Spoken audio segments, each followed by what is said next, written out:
Entonces Jesús les preguntó: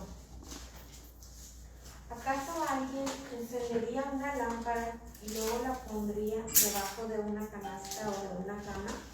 Claro que no. Una lámpara se coloca en un lugar alto donde su luz alumbre, pues todo lo que está escondido tarde o temprano se descubrirá y todo secreto saldrá a la luz.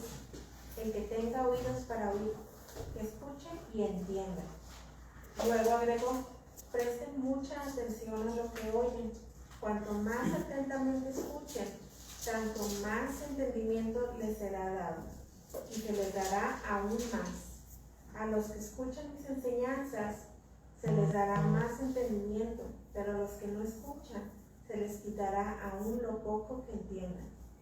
Sí, yo creo que cuando leemos estos versículos podemos esbozar hasta un suspiro, reconociendo lo claro que es el Señor Jesús cuando está hablando. Y a mí, por ejemplo, cuando yo leí estos versículos, se me vino a la mente muchos casos de que hermanos que han puesto empeño, han puesto atención, han salido adelante. Muchos de ellos están predicando, otros han sido de alguna manera activos en la obra de Dios. Mientras que hermanos que siempre fueron flojos, ¿verdad? Nunca se les grababa nada o no ponían en práctica nada, y entonces pues ya llega el momento en que se cauteriza la mente, y la persona que es floja en las cosas de Dios va a serlo floja, ya no va a haber poder alguno que lo pueda cambiar, a menos de que hiciera cambio él mismo o la misma persona. La cosa es que el Señor Jesucristo aquí describe claramente la importancia de oír y de hacer. Yo he titulado a estos versículos: lo que Dios da es para poner en alto.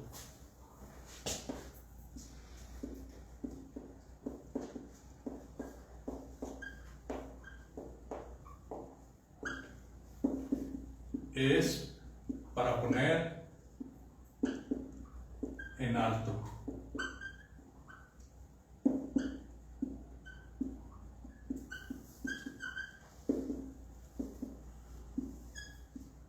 Marcos 4, 21 al 25. Vamos a discernir los versículos para ver si este tema es correcto o es incorrecto. Por ejemplo, en el versículo 21, releyendo ahí, versículo 21, también les dijo: ¿acaso se trae la luz para ponerla debajo del almud o debajo de la cama? ¿No es para ponerla en el candelero? Fíjese bien, hay 3 preguntas ahí que el Señor Jesucristo hace, y eso es todo el versículo. Porque el escritor dice: también les dijo. Y entonces empieza el Señor con una pregunta: ¿acaso se trae luz para ponerla debajo de un almud? ¿Cuál sería la respuesta? No. Pero ¿cómo saben qué es un almud?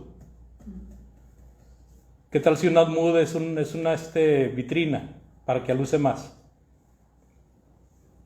¿Qué es un almud?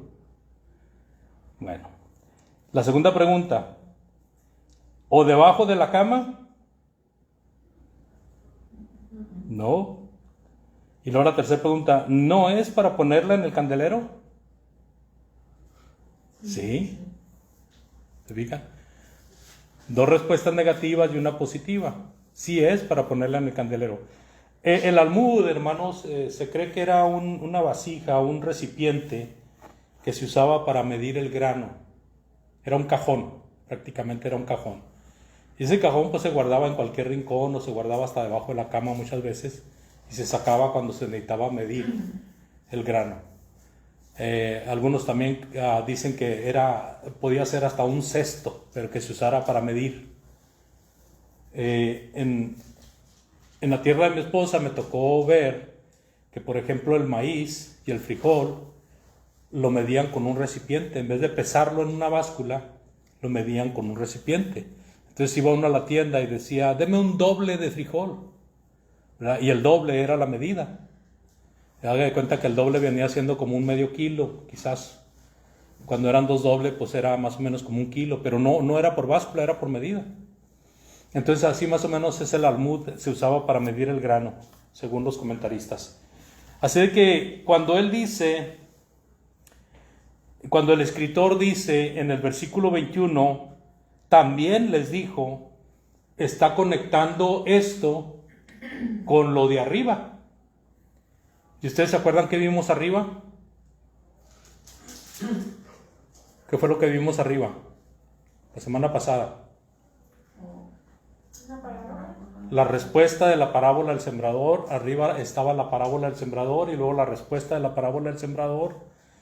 Entonces, así como les dijo esa parábola del sembrador y les dio la respuesta, comenta el escritor. En este caso el escritor es Marcos o Juan Marcos. Y Juan Marcos dice, también les dijo, o sea, les dijo aquello y también les dijo esto. ¿Acaso se trae luz para ponerla debajo del almud o debajo de la cama? ¿No es para ponerla en el candelero? Y cuando esta frase conecta lo que dijo antes, entendemos que es una serie de parábolas que van a seguir. Más cortitas o más largas, pero van a seguir. Esta de la luz es una parábola. Es una parábola. Cuando se prende una luz, no es para esconderla. No es para ponerla debajo de un cajón. No es para ponerla debajo de un mueble. Sino que la luz se trae, ¿para qué? Aquí en Mateo 5:15. Para ponerla en alto y que pueda alumbrar. Sí, Cecilia. En Mateo 5:15 dice, ni se enciende una luz y se pone debajo de un almud, sino sobre el candelero y alumbra a todos los que están en casa. Muy bien. Entonces, aquí estamos hablando de que lo que Dios da debe de ser levantado, puesto en alto. Entonces, la dádiva, hermanos, de Dios es su bendita palabra. Si en la parábola anterior, y ya que el escritor conecta estas parábolas, en la parábola anterior, ¿qué era la semilla? La palabra de Dios. Ahora, hermanos, la palabra de Dios es la luz. La palabra de Dios es la luz. Fíjense nomás. Esto se aplica a la palabra de Dios, ¿verdad? Ahora, ¿quién tiene en su poder la palabra de Dios en la actualidad?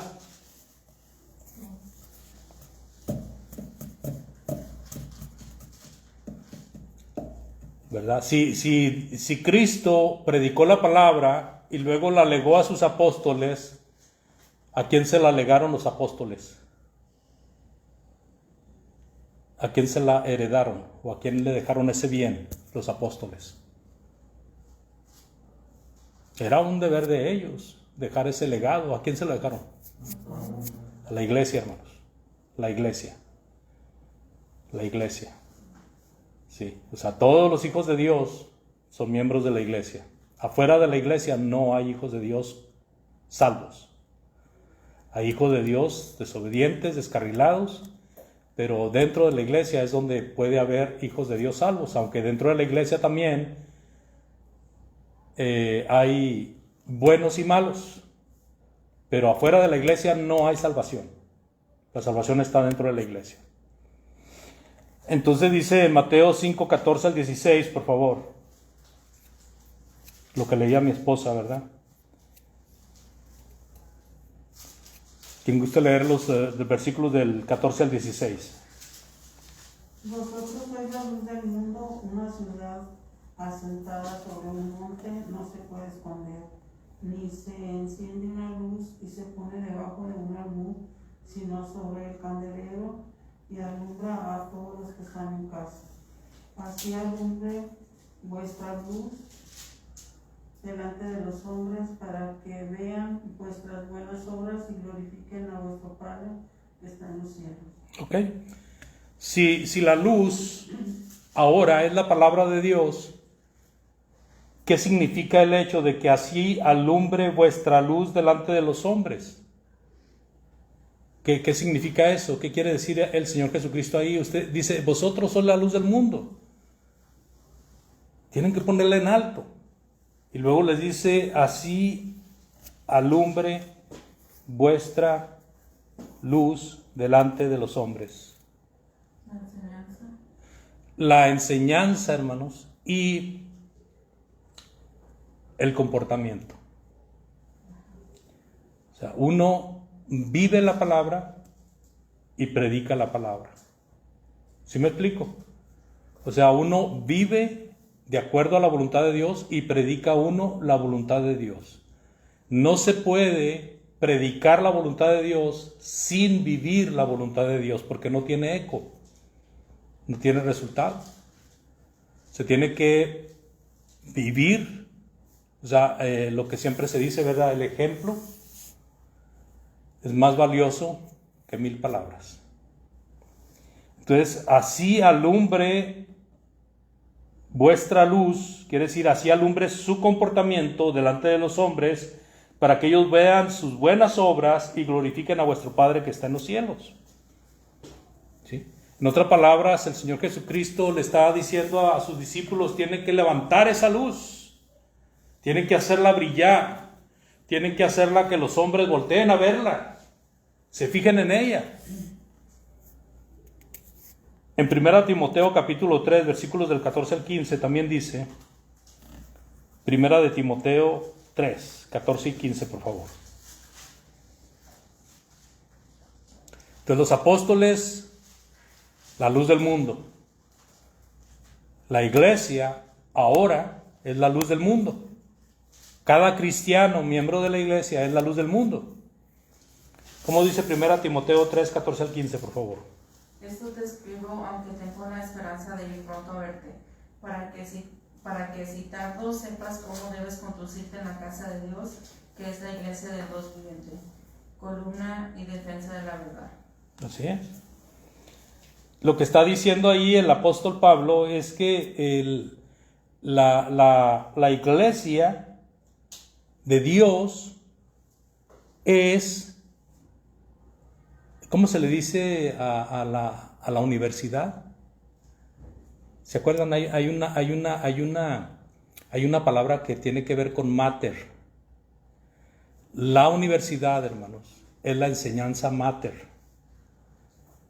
La iglesia es la universidad del cristiano. Es la enseñanza mater, es la madre de la enseñanza.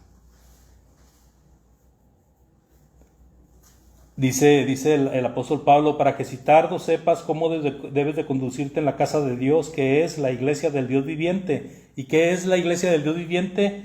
Columna y baluarte de la verdad. Es el campus de la enseñanza, hermano. O sea, nosotros no podemos pasar por alto que como iglesia debemos de estar enseñando la palabra de Dios. Por eso tenemos separación de clases. Porque aquí es una escuela de las cosas espirituales. Es una escuela que administra los bienes de Dios. Y se tienen clases como tomando el ejemplo de los grados, ¿verdad? Que pone una escuela secular por el hecho de la ciencia llamada pedagogía, que es una ciencia que Dios dio al hombre, la pedagogía. Por lo tanto, nosotros tomamos el ejemplo y decimos, bueno, tenemos kinder aquí, tenemos primer año, tenemos medio, tenemos los fresh, ¿cómo le llaman a los que acaban de entrar a la high school? Los freshers. Los freshener. Y los que ya van a salir, ¿cómo le llaman? A los que van a salir de la high school. Los seniors. ¿Se fija? Son grados. ¿Por qué? Porque en la ciencia de la pedagogía aprendemos de que los niños tienen diferente capacidad conforme van creciendo. ¿Sí? Y eso va de acuerdo con la voluntad de Dios. La voluntad de Dios es que crezcamos y no solamente de tamaño, sino que crezcamos en conocimiento también. ¿Sí? Entonces, ¿qué es el colegio, la universidad de la persona que busca los bienes espirituales? La iglesia, hermanos, la iglesia del Dios viviente, columna y baluarte de la verdad. Cuando habla de columna y baluarte, está asemejando el edificio y el símbolo del edificio. ¿Sí? La columna principal del edificio, lo que sostiene al edificio, hermanos. Y el símbolo del edificio. Usted quítele la bandera a México y lo verá cómo van a andar los mexicanos. ¿Cómo cree que vamos a andar los mexicanos si alguien llegara a arrebatarnos la bandera y pisotearla? Lloraríamos. Entonces, es muy importante el símbolo. La iglesia, hermanos, es la columna vertebral y es el símbolo de la enseñanza de Dios. En Efesios capítulo 3, versículo 10, por favor, ¿cómo dice? Efesios 3:10.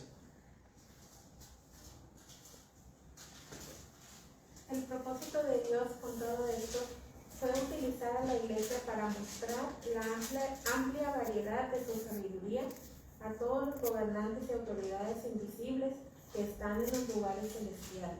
¿Ya? ¿Verdad? El Señor quiso que la multiforme sabiduría de Dios fuera dada a conocer por medio de ¿quién?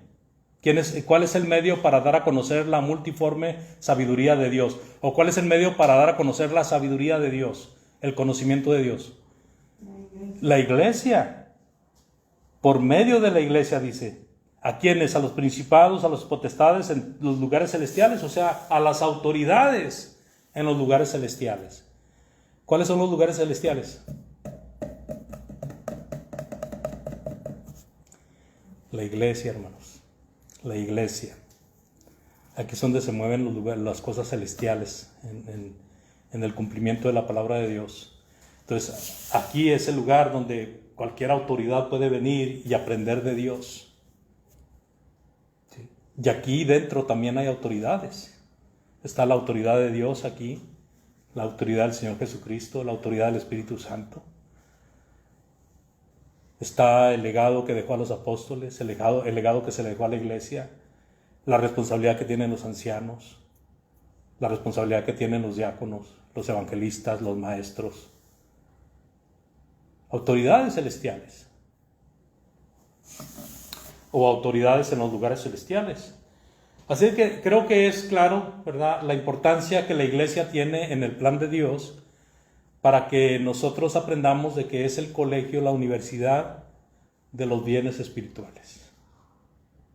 No sé si hay alguna pregunta o comentario.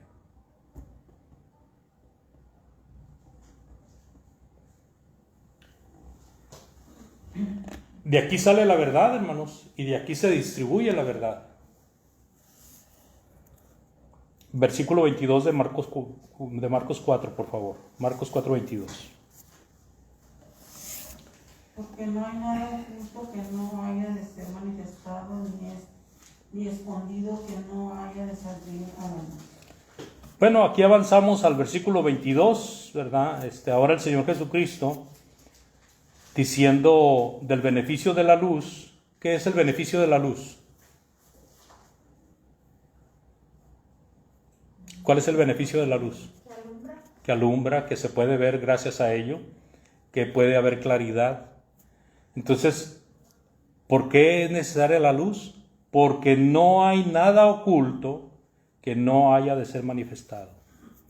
Ni hay nada escondido que no haya de salir a la luz.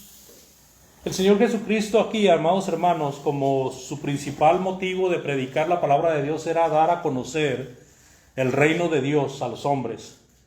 Y cuando hablaba del reino de Dios o cuando se escuchaba del reino de Dios, para muchos era un misterio que no le fue revelado a los hombres del Antiguo Testamento, sino que ellos trabajaron para ello, pero ellos no eran los beneficiarios de ese reino, sino que ellos aprendieron que era para los cristianos, para quienes estaban trabajando ellos, y los cristianos eran los que iban a ver ese beneficio. Ellos no lo vieron. Más los ángeles no sabían al principio. Después supieron, ya cuando la iglesia fue establecida, los ángeles están participando activamente. Pero antes de eso los ángeles tampoco sabían, los ángeles anhelaban ver esas cosas. Pero los profetas del Antiguo Testamento no conocieron el reino, hermanos, el reino de Dios que era prometido para todas las naciones. Y ellos, aunque trabajaban en ello y preguntaban e indagaban, escarbaban buscando ¿para quién es? ¿Y qué es esto? Hasta que se les fue dicho, no es para ustedes. No es para ustedes. Ustedes síganle dando, pero no es para ustedes. Entonces nosotros tenemos esa gran bendición de que el misterio de Dios, ¿qué quiere decir la palabra misterio? Algo que no se sabe. Algo cubierto, algo tapado, algo que no se sabe. Eso era el reino de Dios para las personas antes de Cristo. Aún en el tiempo de Cristo estaba encubierto para muchos, pero conforme se iba predicando la palabra de Dios, se iba aclarando más acerca del reino. Ese es el misterio, eso es lo oculto que el Señor Jesucristo está mencionando aquí. Porque muchos agarran este versículo y lo quieren aplicar directamente a las tinieblas. Sí tiene una aplicación a las tinieblas, pero la principal situación aquí es el misterio de Dios. Es lo que está oculto. Entonces dice, porque nada hay oculto que no haya de ser manifestado. O sea, al momento de que se predica la palabra de Dios, de que se siembra la semilla, de que se prende el foco, la luz, el misterio de Dios cada vez va siendo más claro, más entendible, más comprensible, más al alcance del intelecto.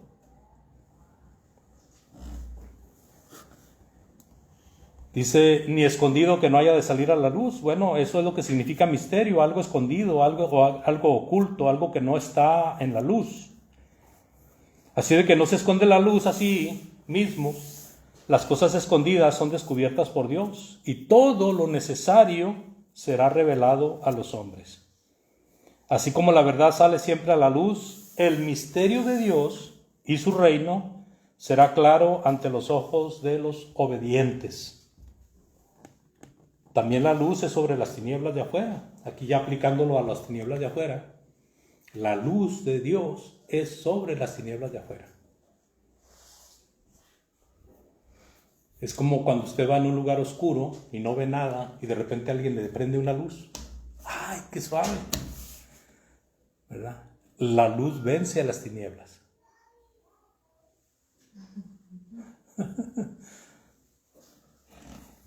Entonces ahí en Juan 14:5, por favor. No, perdón, Juan 1 del 4 al 5.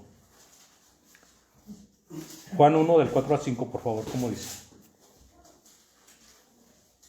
En él estaba la vida y la vida era la luz de los hombres. La luz resplandece en las tinieblas y las tinieblas no la dominaron. Exacto, ¿verdad? El Señor Jesucristo era la luz, ¿verdad? Vino a los hombres, era la luz de los hombres, ¿verdad? Y la luz en las tinieblas resplandece, o sea, ¿qué es más fuerte, la luz o las tinieblas? La luz. Porque dice, la luz en las tinieblas resplandece y las tinieblas no prevalecieron contra ella. Es en el reino de Dios donde se siembra la semilla y donde la luz da su claridad. Mientras que en la parábola anterior y las que siguen, la semilla es la palabra de Dios, es la palabra de Cristo. Aquí la palabra es la luz. Salmo 27.1, por favor. Salmo 27.1, ¿cómo dice?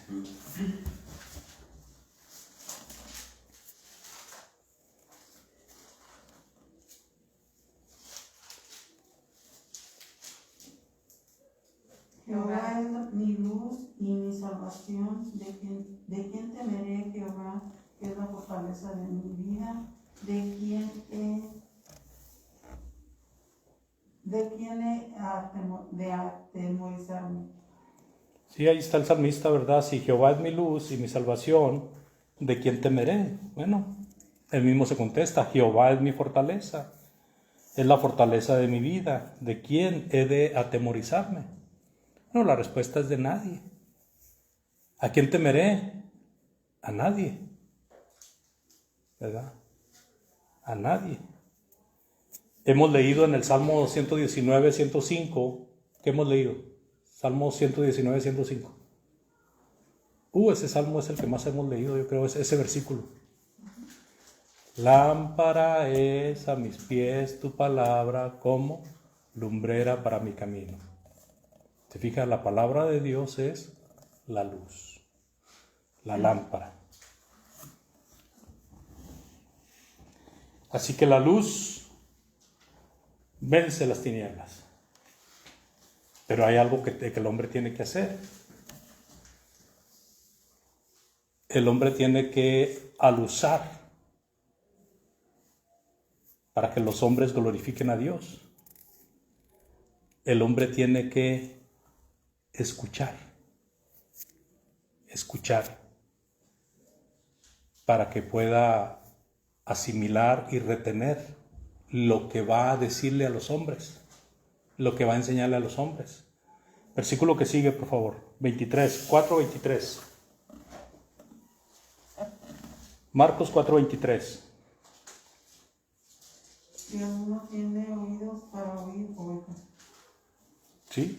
En ese versículo sencillo, una frase, el Señor Jesucristo nos está recordando una responsabilidad y un deber que tenemos por el simple hecho de que Él nos ha dado el sentido del oír, ¿verdad? Ese órgano auditivo del cuerpo humano es para escuchar, para oír. Y con mejor atención, la palabra de Dios. Con mejor atención, la palabra de Dios. Muchas veces estamos en una plática, pero nuestra mente está en otra parte. Muchas veces estamos en un lugar, pero no estamos ahí mentalmente, sino que mentalmente estamos en otra parte. Muchas veces pareciera que estamos atentos a algo, pero realmente estamos solamente viendo, no estamos oyendo. La importancia, hermanos, es escuchar. Escuchar. Cuando nosotros escuchamos, permitimos de que lo que se está diciendo fluya dentro de nuestra cabeza y se dé vuelta y se piense y se razone en eso. Pero cuando nosotros no estamos escuchando, nada más entra y no da vuelta y se va. O sea, entra derecho y se sale derecho. Como decían los antepasados de uno, por un oído te entra y por otro te sale. Entonces el oír es sumamente importante, ¿verdad? Para poder ser luz para los hombres, para las personas. Nosotros tenemos que haber oído muchas lecciones. Tenemos que haber aprendido muchas cosas de Dios, ¿verdad? Porque imagínense ir a hablar a los hombres y quedar en ridículo, quedar como que no sabemos nada. ¿Y cómo me estás hablando si no sabes nada? Entonces es muy importante el escuchar, el retener la palabra de Dios, el guardarla en nuestro corazón para ponerla en obra cuando es necesario. También dice en Romanos 10:17 acerca del oír. Romanos 10:17, por favor.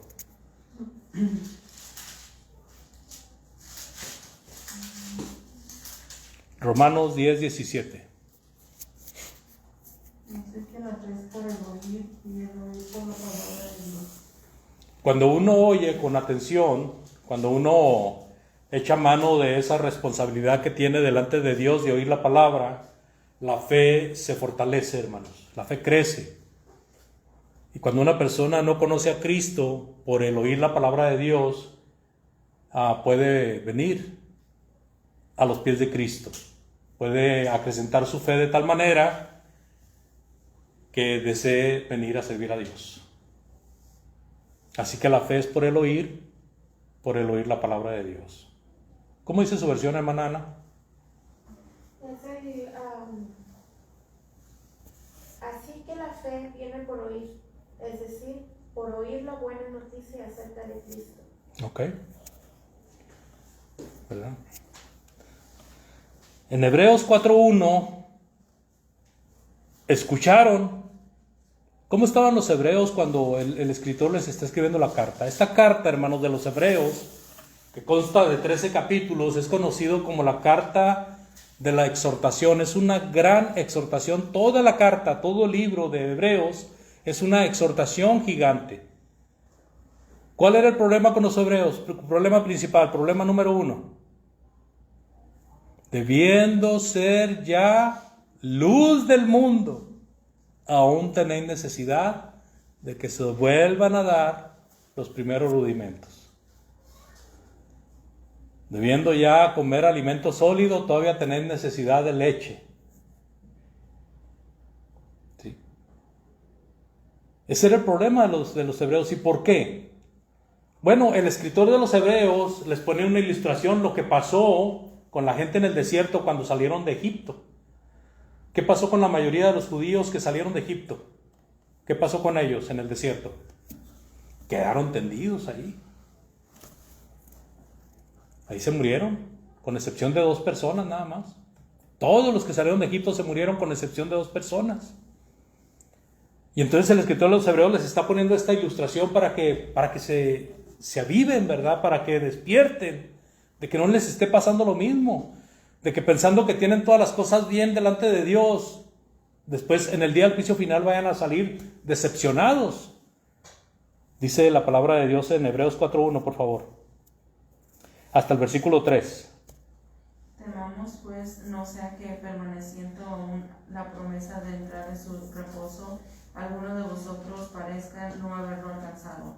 También a nosotros se nos ha anunciado la buena nueva como a ellos. A ellos de nada les sirvió haber oído la palabra, por no oír acompañada de fe en los que la oyeron. Pero los que hemos creído entramos en el reposo de la manera que dijo. Por tanto juré en mi ira que no entrarían en mi reposo, aunque las obras suyas estaban acabadas desde la fundación del mundo.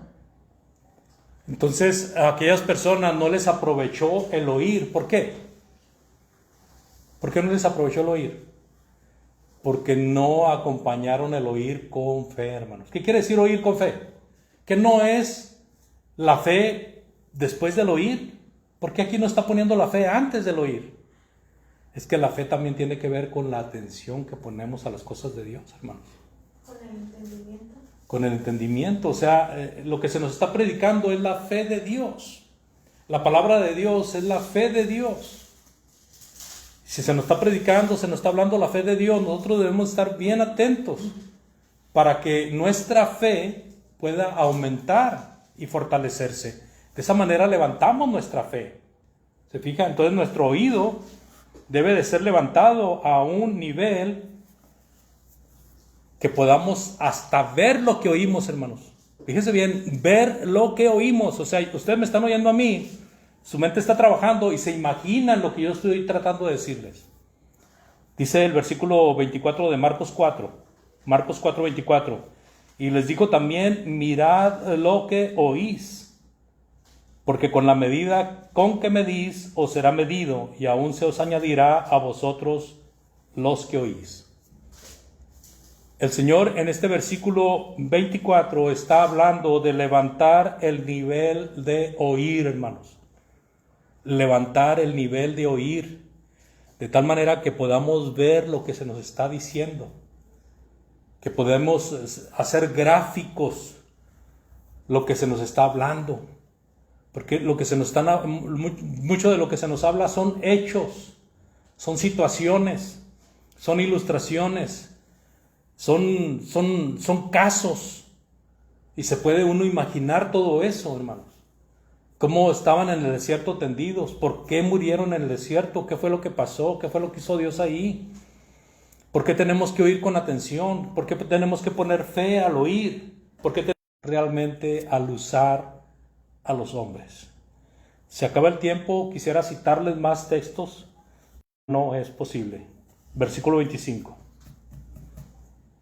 ¿Por qué tenemos que aumentar el nivel de oír? Versículo 25 de Marcos 4, por favor. Porque al que tiene se le dará, pero al que no tiene, aún lo que tiene se le quitará. Tenemos que aumentar el nivel de oír para al usar a los hombres para compartir la palabra de Dios a los hombres. Porque si no lo hacemos, lo que tenemos nos lo va a quitar Dios.